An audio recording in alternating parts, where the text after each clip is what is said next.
Bienvenidas y bienvenidos una vez más a otro capítulo de Roberto Alejos Podcast. Hoy estamos estrenando pocillos regalados por el director del programa, ¿verdad? Y creador del tema. Nítido. De verdad no se vale que no nos vean hasta el final, así es el tema. Y especialmente hoy que vamos a tener un tema muy interesante, pero muy interesante. Presupuesto de ingresos y egresos de la nación. Y qué mejor que de la voz y de la mente de un exministro de Finanzas, pero además que se ha mantenido exageradamente activo. Ese ha sido su mundo. Los números han sido siempre su mundo, pero ahora adicionalmente es un diputado electo por el Partido Cabal que va a tomar posesión el 14 a las 14. El 14 a las 10. A 14 a las 10, a las 14 a las 14 debería tomar el presidente. Según Leonel López Rodas, vamos a recordarnos toda la vida de Leonel López Rodas por su 14 a las 14. Va a haber toda posesión porque el videíto de Cabal que anda en todas las redes y todo pareciera que no y que están en el complot. No ese es el tema, pero aprovechemos para aclararlo, te lo pongo, para que la población se acuerde un poco. ¿Qué fue lo que grabó? Y es que en esta grabación escuchamos al diputado electo Julio Portillo, mejor conocido en redes sociales como Poeta del Cielo, hablar de que si se deja de repetir lo de las firmas falsas, un caso inventado por el MP, Semilla pasará tranquilamente a tomar posesión del cargo que el pueblo les dio democráticamente, es decir, toda la bancada de Edmond Mulet, la bancada del partido Cabal, está vendida a Alejandro Yamatei, a Miguel Martínez y a Consuelo Porras. Y aquí les dejo el video para que ustedes mismos lo comprueben. Es que la verdad, firmas falsas, papá. Porque ellos dicen que no. Exacto, o sea, firmas. Si no lo recuerda uno, ellos pasan ahí tranquilitos y se va dispersando la noticia, pero si uno sigue diciendo firma falsa, lo vuelve locos. Sí, y es que yo me reuní. Sí, hay que tener cuidado. No, al final de cuentas, ¿qué tenemos que tener claro? Que no necesariamente No cabe duda. ¿Qué fue? Es una conversación fuera de contexto. Al final el narrador que inicia el video le pone su propio salsa a los tacos. Estábamos en una reunión de bancada que no es la primera, sí, tenemos tenido varias. Claro, me consta. Hemos participado en algunas contigo y estábamos hablando de estrategias de comunicación y qué había sido tendencia y los 10 top del año 2023 en el periodo electoral y cómo se fabrica una tendencia. Entonces Julio Portillo, en esa conversación de cómo se posicionan ideas y mensajes, usa el ejemplo, ¿sí? Si te atacan y te ponen firmas falsas, lo repiten y no te dejan tranquilo, eso es lo que para pasando. Entonces está ilustrando el punto de una estrategia, porque inclusive podría ser algo que te afectara de acuerdo al posicionamiento que tomaras. Y Edmond, muy tranquilo, como estábamos en un grupo hablando de la importancia de transmitir lo que estamos haciendo, filma, lo sube con la mayor tranquilidad, y la tranquilidad que le da el hecho de que no estamos hablando de nada delicado, nada oscuro, nada escondido, y lo sube con la mayor tranquilidad del mundo. En retrospectiva sí se presta a ver una conversación en una parte, una discusión que duró 5 horas, ¿sí? Ajá. Entonces al final es simplemente un ejemplo del poder de las redes en comunicación y de lo curado que tiene que ser uno con la comunicación. Porque era un ejercicio de transparencia, de verdad. O sea, miren, aquí estamos reunidos, platicando, haciendo la bancada, definiendo estrategia de comunicación. Y obviamente quienes le agregan, ya está vendido con el pacto. O sea, eso es la gente que le quiere poner su propio contenido y todo el mundo edita y saca. Y lo que suele pasar... replica y lo reparte. Y lo repite y lo reparte. Y si te das cuenta, mucha gente solo ve el titular, digamos. Que es lo que pasa ahora con esos mensajes. Y a poca gente lees. Yo digo a la gente que escuche realmente lo que se está hablando y que no tiene nada de malo. Y que quien lo subió fue Edmond Mulet, el líder de nuestro partido, digamos, por la tranquilidad de que no estamos haciendo nada malo. Obviamente creo que en retrospectiva habría que editar, subirlo sin audio y esas cosas, simplemente por la propensión que se da que sea mal interpretado. Sí, cualquier cosa puede ser mal interpretada, porque realmente en la calle, digamos, la bola era todo lo contrario. Edmond está diciendo que no hay fraude, porque quiere ser canciller, ya hizo pacto con Bernardo, y ahora viene y dice, no, el pacto es con el otro lado. No, pero si escuchas lo que dice, lo que está haciendo Julio es un ejemplo de qué es lo que pasa con cómo ha sido el ataque de firmas falsas y esas cosas. De ahí a decir, nunca dice, es nuestra estrategia. Ahora resulta que uno no puede hablar de lo que ha pasado en el fenómeno de cómo se ha hecho ese posicionamiento y esa tendencia en redes, digamos, detrás de cierto grupo. No puedes salir diciendo que estás hablando de un tema. O sea, que hay que tener cuidado inclusive de hablar de lo que ha pasado y de hacer ilustraciones. Entonces, en realidad estábamos haciendo agenda legislativa, estábamos haciendo priorización y estábamos escogiendo posicionamiento. Y el ejemplo de Julio es precisamente explicando, así se hacen los posicionamientos, eso es lo que ha estado pasando, ¿sí? Y ese, si miran el resto de la discusión, eso es lo que está. Y lo que comentábamos antes del aire, estamos todos muy relajados y medio sonriendo y todo, porque hay quien acaba de hacer un chiste. O sea, estamos interactuando en lo que es un pedacito de una reunión. Y la tranquilidad de grabarlo viene de que sabes que no estás hablando de complots y de reuniones y alianzas, simplemente estás en el manejo y teje y maneje del día a día, la interacción de una bancada. Y dando un ejemplo cómo se maneja en las redes. En las redes hoy, ojo con lo que hablas y ojo hasta cuando no hablas, porque aquí hay gente, es que usted no lo paró, usted no le dijo, no lo contradijo. O sea, entonces, ¿por qué cogen ese pedazo? Fue random, fue aleatorio, digamos. Simple y sencillamente, e insisto, la razón por la que es tan aleatorio y tan tranquilo, que los graba, los sube y le está en la reunión y dice estamos trabajando, es porque no estamos hablando de nada que tenga que ver con nada, digamos. No estamos haciendo mucha cómo nos organizamos y qué va a pasar y cómo se hace la alianza y cómo se elige la junta. No, simple y sencillamente estamos hablando, y si miran las pantallas justamente aparecen tendencias de redes, de Twitter, que se ven en el fondo. O sea, era una conversación entre técnica, posicionamiento, ejemplos, sana, constructiva. Obviamente, cuando se mira una foto y la gente interpreta, porque hay mucha polarización, entonces lo saca de contexto. ¿Y qué le queda a uno más decir? Aclarar que no tiene nada, que es un tema fuera de contexto. Que ni siquiera tema de conversación, mucho menos sea una alianza con el famoso pacto de Yamatei. El pacto de Yamatei, ¿qué es eso? Si nosotros hemos sido vocales en criticarlo, obviamente, dentro de ciertos parámetros. Parte de lo que hablábamos es que quién salió primero, quién en las encuestas es el más afectado versus el resultado. El Mulet, el martes después de la elección, concede que fue derrotado y que el candidato que tiene que seguir a segunda vuelta es Sandra y Bernardo. Después saca un comunicado adicional. Hemos sido críticos del tema de la persecución y de la legalización del proceso electoral. Hemos sido víctimas también de la persecución de alguna manera, y también hemos sido, si vamos a desaparecer, que sí. Entonces, yo les diría a la gente, hay que ver estos temas con cuidado, y pues hay que entender también como político que las redes funcionan como funcionan.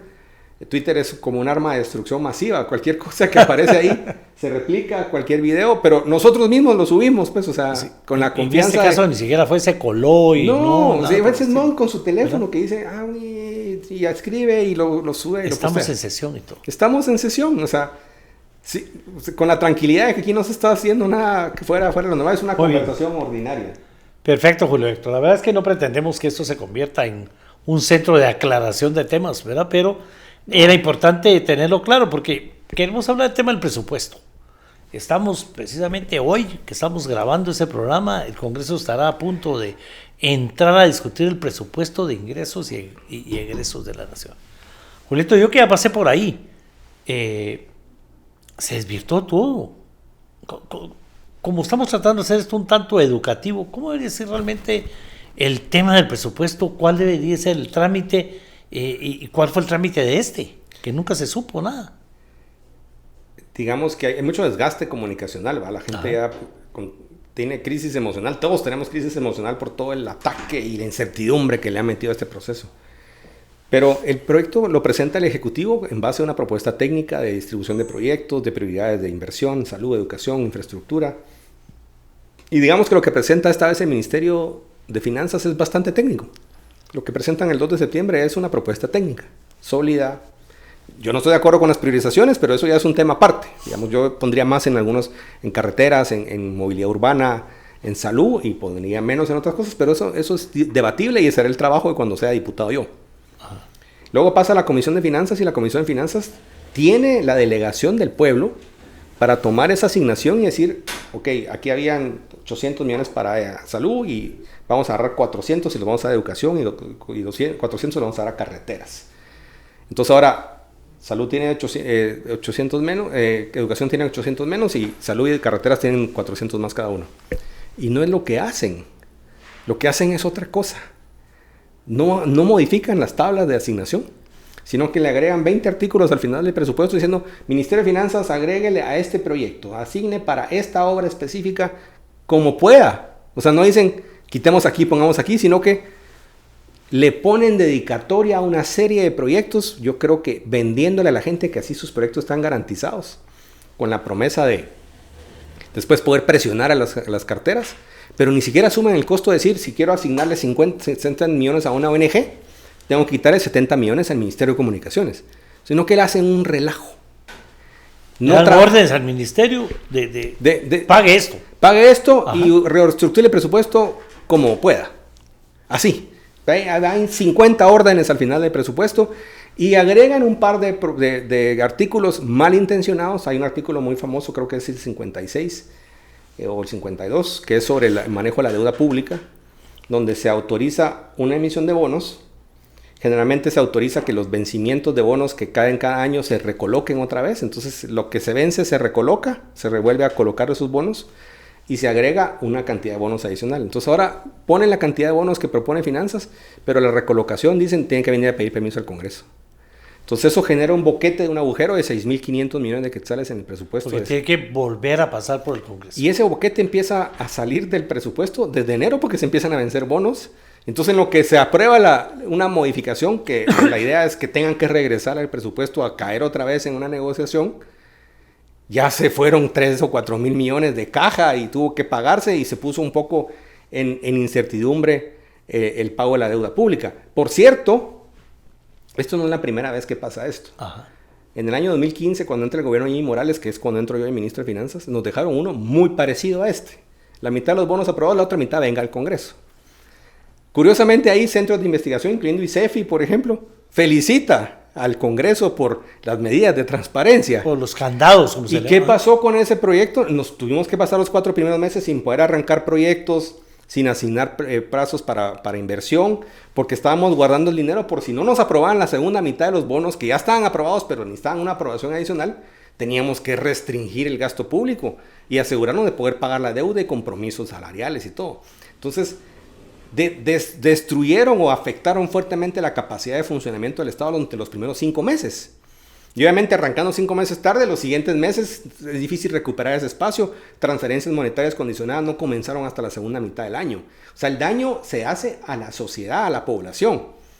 Entonces, aunque haya pasado antes, creo que es un mal ejemplo, creo que es importante analizarlo porque es una mala práctica.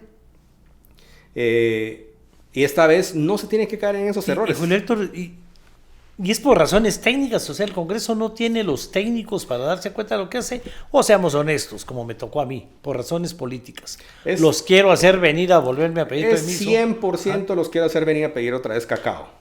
Aquí tienen que venir a caer muertos. ¿No quieren negociar? Yo los obligo, si no truenan. Entonces yo digo, muchas veces jugar con fuego, ¿sí? Es afectar a la gente. Hay otras formas de negociación política. Hay otras formas de hacer incidencia y sobre todo si lo van a hacer técnicamente esto como que es la peor solución que puedan haber inventado porque genera un desajuste y un mensaje en el lenguaje de cómo se maneja la deuda pública. En Guatemala siempre ha sido muy conservadora y muy técnica. Sí. La desordena.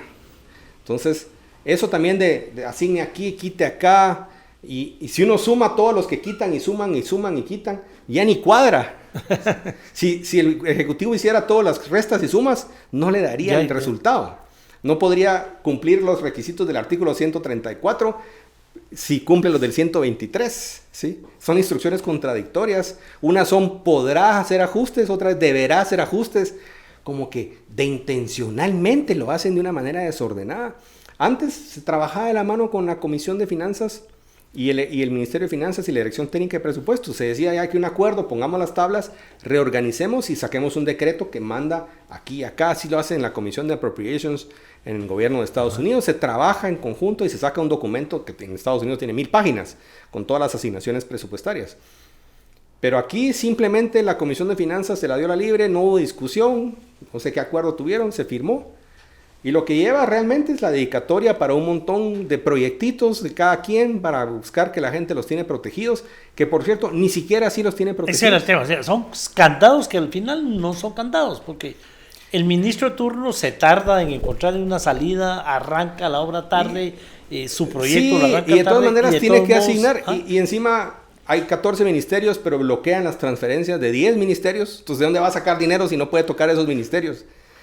Y busque dinero. Si querían hacer asignaciones, que las hagan, pero que digan, baje aquí, ponga aquí, y que lo pongan abiertamente, no desorden, sino que quieren quedarse con el rédito, yo te resolví, y no, ni tuve que ponerme a hacer el trabajo técnico, a ver si cuadraba y dónde conseguí el dinero. Es un ejercicio de la Comisión de Finanzas tratando de quedar bien con un montón de gente, por intereses puramente políticos, por decirles positivamente que son intereses políticos. Aquí estuvimos viendo durante 3, 4 periodos presidenciales, si no es que más, una plata que quedaba asignada para las comunidades que se desmovilizaron producto de la hidroeléctrica del gobierno de Lucas, ¿verdad? Aparecían en el presupuesto y nunca se los daban. O sea que de todos modos no sirve que aparezca en el presupuesto porque no... Bueno, yo no creo que el garantiza, plan que ¿verdad? tienen es, dejé un proyecto para un departamento X, Ajá. con un monto de asignación, con un proyecto que probablemente apenas tiene SNIP, no tiene licitación, no tiene nada. Igual el Ejecutivo tiene que asignar esos recursos, trasladar y habilitar ese SNIP. O sea, igual lo tiene que hacer. Si encuentra cómo hacerlo con fondos, lo hace. Si no encuentra, no. Y si no quiere, no lo hace tampoco, ¿sí? Entonces van a citar al ministro, lo van a interpelar, que asigne, que porque está en el decreto. Le dice, técnicamente no tengo cómo resolver eso, porque además ustedes me dejaron rota la deuda pública, entonces no puedo trabajar. Y lo que quieren es generar desorden. Y A propósito. y quedar bien con la gente, porque la gente, como no se mete a ver estos detalles, piensa que ya que aparece mi Ya proyecto, está en el presupuesto. ya Sí, está en sí, el presupuesto, sí. Entonces pónganle ahí nombre y apellido y número de SNIP. Primero, a los que hicieron eso, les quiero decir, su proyecto no está garantizado, ¿sí? Segundo, igual necesitan al apoyo del Ejecutivo. Tercero, hicieron tal nivel de desorden, caballeros, que las instrucciones son contradictorias. Y eso de dejar puesto que tenga que regresar, esa vez nos pusimos a trabajar en el 2016, por eso yo hablo con la experiencia de lo vivido, ¿sí? Nos pusimos a trabajar de cabeza, ¿sí? Hubo por lo menos unas 50 reuniones con el Pleno y la Comisión de Finanzas, y lo pudimos sacar la última semana de abril, ¿sí? La última semana de abril. Y había interacción, trabajo y todo, y entonces las tartillas y el ajuste, el acuerdo gubernativo que habilita el presupuesto, estaba listo a principios de la segunda semana de mayo. Todo ese tiempo Sin plata, sin poder autorización. soltar, porque yo era el ministro de Finanzas, tenía que decir, si yo abro el gasto y no me aprueban esto, porque de repente agarra candado el Congreso y se decide torpedear, o sale la ley mal, o no hay acuerdos. Yo no puedo estar jugando con que voy a poder cubrir la deuda pública y afectar un impago del Estado. Yo tengo que cerrar la puerta y asumir que no lo tengo. A pesar de que tengo el mandato de gasto, pero no tengo esa fuente garantizada de financiamiento. Entonces tengo que ahorrar aquí para poder asegurarme que puedo honrar sueldos, que puedo honrar intereses, que puedo honrar deuda. Entonces, ¿qué tiene que hacer? Parar al gobierno. ¿Y quién pierde con 0 transferencias monetarias condicionadas para salud y educación? Con 0 arranque de proyectos, que no poder asignar los proyectos y comenzar las licitaciones. El que pierde total y absolutamente con esos ejercicios es el pueblo de Guatemala. Ya se hizo, ya se demostró. Creo que la historia no cuenta qué fue lo que realmente estaba pasando esos primeros 6 meses. Sino la gente, sí, es que así se hace. Ya se ha hecho así, muchas se ha hecho así, pero el daño se hizo. El daño resultó. Y ahora además lo hicieron un poquitito peor. ¿Sí? Técnicamente esto es más desordenante. Más desordenado. Porque los vencimientos comienzan la 3ª, 4ª semana de enero. Entonces, ya lo que no se arregla entre enero y mayo ya no se puede arreglar porque ya se pagó de vuelta. Entonces, ese dinero que hace falta. Y si se lleva hasta julio, pues el gobierno a lo mejor se queda sin caja. Julio, ya sabemos que el Estado en sí está hecho un desorden, es una anarquía total. Yo siempre he hablado de la refundación del Estado, empezar de nuevo. Pero vemos que el presupuesto está peor, es decir, es el reflejo de ese desorden realmente que hay en el país. Yo lo hablaba con un amigo que está en la función pública y me decía, mira, admira el nivel de cómo nos estamos desordenando, decía. Ajá. Nos estamos desordenando. Ahorita resulta que se cae un día o 2 días el sistema del Ministerio de Finanzas Públicas. Sí, impresionante. Entonces, no, yo no quiero sumarme a las teorías de conspiración. Pero, por favor, que saquen un tweet diciendo lo que está pasando es esto, esto y esto. Hay un mantenimiento de servidor. Hay un hackeo que sucedió. Se están actualizando los corridas. Hubo un problema técnico. Se estima que va a tomar 12 horas. Silencio total. Ya lleva caído un día, regresó y se cayó otra vez hoy. No están las facturas reflejadas. La gente que le estaban pagando no los ve en el sistema. A la gran puchica. Entonces sí empieza a pensar uno que realmente le están haciendo diablo. De verdad, porque no dicen nada. No dicen absolutamente nada. La gente trata de poner al día su RTU, su no sé qué. Hoy se vencen los pagos de planilla, la gente viene en los pagos de noviembre, tienen que pagarse 10,000 millones de quetzales de nóminas y de pagos y una serie de cosas. El sistema está entrecaído, la gente está en una gran incertidumbre. Y eso es pensando bien, o sea... Pensando que fue una caída normal, llamémoslo entre comillas, que no hay complot. Dando la cara y explicando, o por lo menos un comunicadito de esos que se hacen en Word y se suben a Twitter, diciendo lo que pasó es esto, el equipo está trabajando, no tenemos todavía una fecha exacta, pero nuestras estimaciones dicen que va a regresar a esto, la funcionalidad va a regresar, la gente no tiene que preocuparse, sus registros están protegidos de esta forma. Pero silencio, entonces... Es desorden, hay desorden en muchos espacios. Han desordenado el gasto en infraestructura, han aumentado la cantidad que hay en anticipos para proyectos, porque eso no toca en el presupuesto. Entonces, para no ir a pedir presupuesto, dan un montón de anticipos. Y después se quedan proyectos a medio de funcionar sin clasificación presupuestal. O sea, es un desorden. Y encima deciden desordenar el presupuesto de manera intencional, el presupuesto del año entrante. Ajá. Independientemente de quién sea el gobierno próximo o quién haya ganado la elección, que no, con eso quiero decir que va a ser el gobierno de Semilla, digamos, ajá, pero hayan ganado ellos, uno no hace ese daño a la población de Guatemala, pues, o sea, no retrocede, porque empieza desordenado, empieza un equipo nuevo y encima empieza con un desorden, con sistemas que están inestables. Esto realmente es retroceder y actuar de una forma en menoscabo de la población. De la población en términos generales. Bueno, ya hablamos de que Semilla va a tomar posesión. Ya es público de que Jonathan Mencos será el próximo ministro de Finanzas, ¿verdad? Pues entonces, digamos, yo soy Jonathan Mencos. ¿Qué me dirías? Bueno, ¿qué consejo me darías o qué me criticarías de lo que Jonathan ya está diciendo públicamente? Porque ya está en todos los medios. Está en todos los medios, él aparece como la figura, el líder en el tema económico. Yo les diría, estoy totalmente de acuerdo con que deje de ser lo que mueve la política el dinero, ¿sí?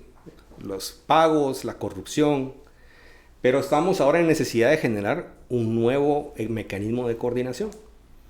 Y entonces tiene que incluirse en los planes de gobierno agendas importantes. Y por ejemplo nosotros en Cabal tenemos muy importante resolver los temas agrícolas, los temas de movilidad de la ciudad, el tráfico que está destruyendo la calidad de vida y la productividad del país. Quisiéramos que la sentada fuera, hagamos esto, incluyamos esto en el presupuesto, los programas, vamos a intentar invertir en preinversión, vamos a fortalecer el Ministerio de Agricultura. Ok, Cabal, tenemos cuántos votos de ustedes y en los departamentos que están ustedes con sus diputados, vamos a llegar con tanto de vivienda, vamos a llegar con tanto de carreteras, vamos a llegar con esos proyectos para que ustedes también sean parte de este gobierno. Eso es lo que uno esperaría para que, digamos, sumémonos al proyecto. Y no en escuchar un lenguaje de el Ejecutivo ganó y entonces el Congreso tiene ahora que aprobar el presupuesto y las modificaciones al presupuesto alrededor del plan del Ejecutivo. Cuando ellos es tan legítimo su victoria electoral del Ejecutivo, ajá, como es legítimo que solo tienen el 15% de los diputados.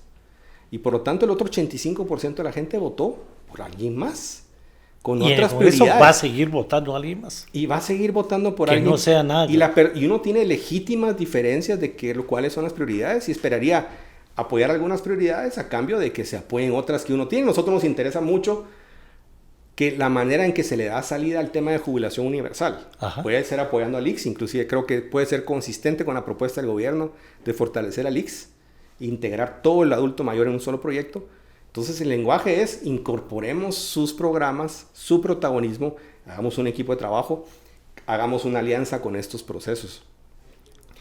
Pero nosotros sentimos un poco un lenguaje de no más corrupción, y entonces ahora lo que esperamos es apoyo a la agenda de gobierno y los cambios para ejecutar el plan de gobierno del gobierno. O sea, que no hay, digamos, hablando, digamos, de lo que tendría que ser yo, amigo, si hacemos una analogía, la democracia cristiana, el primer gobierno, me hubiera hasta allá, democrático, digamos, después de la Constitución, tenía mayoría.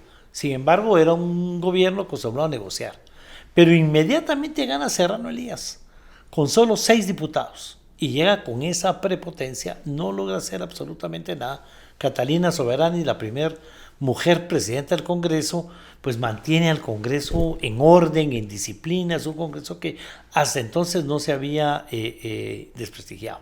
Pero con solo 6 diputados, Serrano esperaba que los diputados le hicieran caso, no le hicieron, se puso a comprar diputados, que fue lo que hizo precisamente que Edmond Mulet se fuera corriendo, o lo sacaran, porque esa fue la razón por la que Edmond se volvió diplomático, aunque ya lo traía en su ADN y me consta, pero terminó de ser presidente del Congreso, había que sacarlo para empezar a comprar diputados y empezar a dar el golpe de Estado.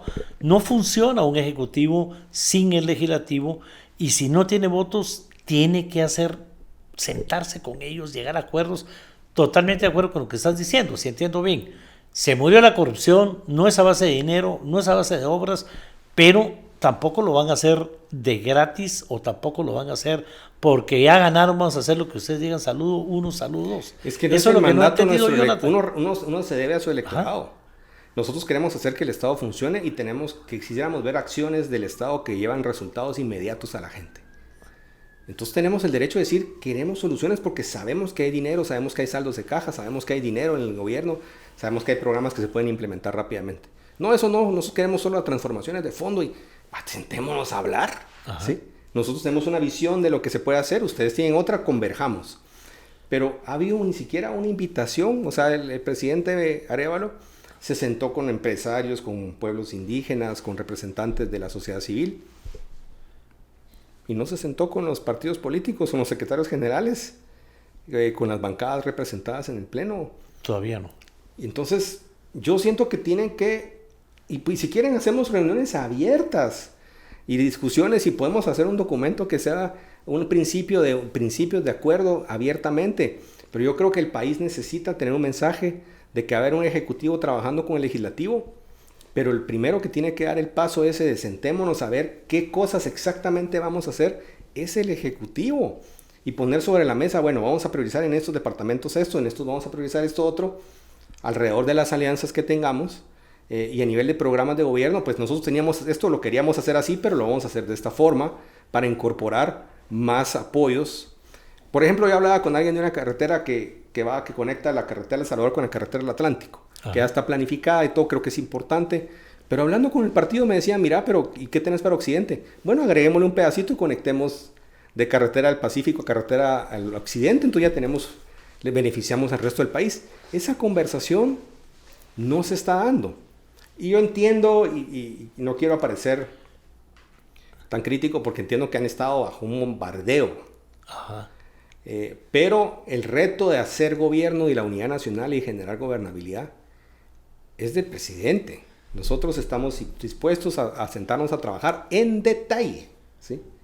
En puntos finos, porque yo creo que ante la ausencia, y menos mal que ha sido expulsado, y ojalá que sea expulsado para siempre del ordenamiento nacional y la manera de hacer política, el dinero, los sobrepagos, pagos, los sobres, lo que queda es el detalle. O sea, veamos, por eso la Comisión de Apropiaciones del Congreso de Estados Unidos saca un anexo para votar el presupuesto de Estados Unidos de 1500 páginas, ajá, donde va el detalle. Detalle de todo. De todo, y es una negociación de un congresista de un estado por otro, prioridades de ambiente versus prioridades sociales. O sea, le podemos decir a Jonathan, no se vale, Jonathan, que quieran que votemos con ustedes si ni siquiera hemos tenido una charla. Y además tienen que preparar una charla muy estructurada, no es principios, o sea, hagamos una agenda, vamos a sacar adelante la ley de competencia y para eso necesitamos al Pleno, que yo lo veía en una entrevista que salió publicada el día de hoy. Necesitamos al Pleno para ajustar el presupuesto y para sacar reformas a la ley de competencia. Y eso es lo que esperamos del Pleno. Yo sí como, bueno, pues sí, pero... O sea, nosotros somos parte del gobierno, el Estado lo componemos en conjunto, inclusive la delegación ciudadana está en el Pleno. Los representantes que tenemos esa delegación de democracia representativa somos los diputados. Claro, esa fue la idea de los constituyentes, ¿verdad? Hacer, lo he hecho muchas veces, distritos electorales grandes, un método junto al conteo de votos, muchos partidos políticos para que las minorías estén representadas en el Congreso. Toda la población, de distintas formas de pensar, distintas formas de creer que sean las cosas, están ahí. Se tiene que tener una plática. Te menciono un ejemplo. Por ejemplo, hay países donde como Colombia, donde el presupuesto se aprueba 4 años, presupuesto de 4 años, y el Congreso vota sí o no a favor del presupuesto. Usamos lo técnico. Pero piensa uno que el Ejecutivo simplemente va y se fuma en una sala de reuniones durante 4 días y construye un presupuesto súper técnico, incluyendo el presupuesto de 1 o 4 años, y llega al Congreso, muchachos, voten sí o no, No, hombre, implica reunirse con varios para ir sumando en el proyecto cosas importantes para diferentes actores, para diferentes regiones, para diferentes departamentos del país, para diferentes agendas. Unos tienen una agenda más ambiental, otros tienen una agenda más de infraestructura económica, otros tienen una agenda más específicamente en salud. Y entonces cuando ya tiene algo que sostiene, va y busca los votos. Y no se le hacen estos ajustes y chapuces así pitufiados, llamémosles. Está bien, podrían pensar en un modelo así, sí. Pero es resultado de un diálogo específico, muy detallado. De cada tema. De cada tema. Porque cada proyecto, cada ley, el Ejecutivo la tiene que ir a negociar al Congreso, y negociar no necesariamente significa comprar. No es comprar intereses, es reflejar las prioridades de diferentes actores. Sí. Eso es importante, y después también compartir el protagonismo, los réditos políticos, y entonces el país empieza a evolucionar, espero, de vuelta a una política sana, política constructiva. Y eso es lo que yo siento que no se ha visto, digamos. Siento que falta una verdadera alianza donde todo el mundo pueda brillar, o de lo contrario, ¿cuál es la gracia? Sí, los diputados de los departamentos, que en Guatemala de los distritos son 96, y de lista nacional, y bueno, 96 incluyendo, si uno no cuenta el departamento de Guatemala, la metro, que sería el área del departamento. Fuera del departamento de Guatemala son 96 diputados. Esos diputados tienen que pensar en su reelección. Su reelección en parte pasa por pasar legislación, en parte pasa por ser un buen ejecutor, un buen agilizador de proyectos y de inversiones en su departamento. Eso me trae a la mente, Julio, otro tema, así breve. Hablando con Raúl Barrera, un diputado de Semilla recién electo, que está en contra de la gestión de los diputados. Es decir, que para ellos, de alguna manera, la función del congresista es legislar y nada más, fiscalizar y nada más. El tema de gestionar ante el funcionario público eso está como visto como que yo gestiono, entonces soy corrupto. Yo voy y me entrevisto como ministro para pedirle una obra para mi pueblo, para mi distrito. Estoy fuera de la ley, estoy haciendo lo que no debo. Esa es la teoría que hasta ahorita ha manifestado la gente electa Semilla. En las capacitaciones que hemos hecho en el partido, del proceso presupuestario, les he dicho a los diputados que su enfoque es el presupuesto 2025 y que tiene que estar en marzo, incluidos los proyectos en comunicaciones, en agricultura y todo, que ellos consideran que son de mayor impacto para su comunidad. Yo pienso perfectamente que ellos tienen todo el derecho, inclusive la obligación, de sentarse con las unidades de planificación de los ministerios, las unidades de planificación de SGPlan, discutir y fiscalizar por adelantado, si lo querés ver de alguna forma, cómo se está priorizando, y tener un peso y decir, yo lo que siento de mi electorado es que ellos prefieren resolver el tema del agua antes que el tema de transporte, ¿sí? Y entonces que eso se incluya técnicamente bien armado en el presupuesto del año siguiente. Y que ellos puedan decir, nosotros hemos trabajado, logramos una aprobación de un presupuesto con estos recursos, y puedan comparecer ante su gente diciendo, estamos ayudando a resolver problemas. Porque es como decir que el diputado no tiene que votar el presupuesto. Si el mandato está para que el diputado vote el presupuesto, porque el mandato del pueblo está con el diputado para precisamente reflejar por qué se eligen diputados de representación de 23 distritos, de 22 departamentos del país según el peso poblacional, para que haya un balance en los requisitos y en las prioridades. Y una parte importante de las prioridades es el presupuesto y los programas del Estado. Entonces, ¿cómo vamos a decir que no tiene un diputado que preocuparse, un diputado de San Marcos, de que lleguen a hacer un periférico, o que se asigne recursos para remozar y reconstruir una escuela en Malacatán? Él tiene que hablar con el ministro y decirle, aquí estamos, muéstreme su plan, cómo le ayudo, qué recursos necesitan, necesita apoyo, qué necesitan el presupuesto, pensemos en 4 años. Claro. O sea, yo no entiendo cómo alguien puede imaginarse que eso no es parte del trabajo de los diputados distritales, si quiere, tal es la lista nacional. Pensemos que somos diputados puramente legisladores, ¿sí? Pero aparte la lista nacional la creamos con esa intención de hacer una especie de senado que no tiene que ir a pelear. Y a mí me alegra mucho eso, porque al final uno es electo precisamente con ese perfil y con esas características. Ajá. Pero los diputados de la metropolitana, yo creo que ellos tienen que ver que el gobierno priorice resolver el tráfico de la ciudad y, digamos, del departamento de Guatemala. ¿Y por qué no van a agilizar si la gente está pidiendo a gritos? Inclusive yo señalo y critico a los diputados del área del departamento de Guatemala de esta legislatura porque teniendo dinero, habiendo saldos de caja de 20 mil millones de quetzales, no asignaron en 2 presupuestos seguidos, incluyendo tercera vez, 1 centavo para estudios de factibilidad y de soluciones de transporte, movilidad, subsidios.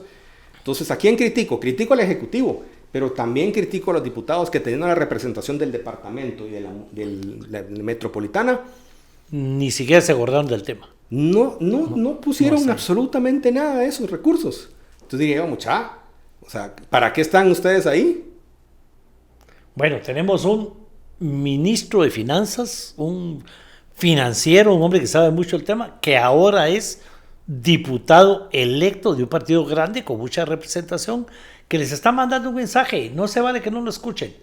No estamos en contra de que Semilla tome posesión. Ya quedó claro que el video es mentira. Se ha reconocido por parte del ex candidato a la presidencia que no hubo fraude. Pero ojo, no vamos a ir a hacer lo que ustedes digan si ni siquiera sabemos qué quieren hacer, porque no hemos tenido ninguna plática. El mensaje es así para Jonathan Mencos, para todo el Ejecutivo, para el presidente. No se vale que esperen nuestro apoyo si no sabemos ni siquiera en qué quieren nuestro apoyo. Lo podemos resumir así. Sentémonos a hablar. Queremos trabajar por el país, queremos trabajar por Guatemala, queremos trabajar con detalle para ver exactamente cómo se van a implementar las cosas, qué se va a hacer, qué se va a priorizar.